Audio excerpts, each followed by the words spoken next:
இன்னைக்கு அக்கா பசங்களுக்கு புது நன்மை. அக்காவோட 2 பசங்க பிறந்ததுலேருந்து கனடா வாழ் மக்களாக இருந்தாலும் இங்கே உள்ள கல்ச்சர், இங்கே உள்ள ரிலேஷன் எதுவும் மறந்துடக்கூடாதுங்கிறதுல அக்கா மச்சானோட போர்ஷன் வந்து ரொம்ப பெருசு. குடும்பத்தில் எந்த ஃபங்க்ஷனாலும் அக்கா இங்கே தான் இருப்பாங்க.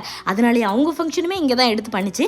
எங்கள் எல்லாருக்கும் ஃபேமிலி ஃபங்க்ஷனுங்கிறது ஒரு ரீசன். மற்றபடி அது ஒரு ஃபேமிலிக்கே பெரிய கெட் டுகெதர். முன்னாடி நாங்கள்லாம் திருவிழா, ஸ்கூல் லீவ் எல்லாத்துக்கும் ஒன்றா தான் இருப்போம், ஜாலியாக இருக்கும். இப்போ எல்லோரும் ஒரு திசையில் இருக்கோம். ஸோ இப்படி ஃபங்க்ஷன் வர்றதா எங்களுக்கு ஒரு பெரிய ரிலாக்ஸேஷனே. ஆனால் எங்கள் அக்காவுக்கு தான் ஃபேமிலியில் ஃபஸ்ட்டு கல்யாணம். அப்போ நாங்கள்லாம் சிறு வாண்டுகள். இப்போ என்னென்னா ஆளாளுக்கு கல்யாணம் ஆகியே 25 வருஷம் 10 வருஷம் ஆகிட்டுன்னு கேட்கும்போதே எங்களுக்கே ஒரே ஷாக்கிங் நியூஸ் தான். நமக்கு இவ்வளோ வயசு ஆகிட்டான்னு. அப்புறம் கோயிலெல்லாம் முடிச்சு நேராக மண்டபம் போயிட்டு கேக்கெல்லாம் வெட்டிட்டு நிறையா கேம் ஆக்டிவிட்டீஸ்லாம் வச்சுருந்தாங்க. சிறு குழந்தைகள் எல்லாம் வாங்கன்னு சொல்ல நாங்கள் எல்லாருமே 90 சிறு குழந்தைகள் தான். ஆனால் என்ன கல்யாணம் மட்டும் ஆகிட்டுன்னு சொல்லி கேம் விளையாடி பரிசு எல்லாம் வாங்கிட்டு வந்தாச்சு. சாப்பிட போகிறது, ஃபோட்டோ எடுக்க போகிறது, உட்காந்து பேசுறதுன்னு அந்த கூட்டம் கலையவே இல்லை.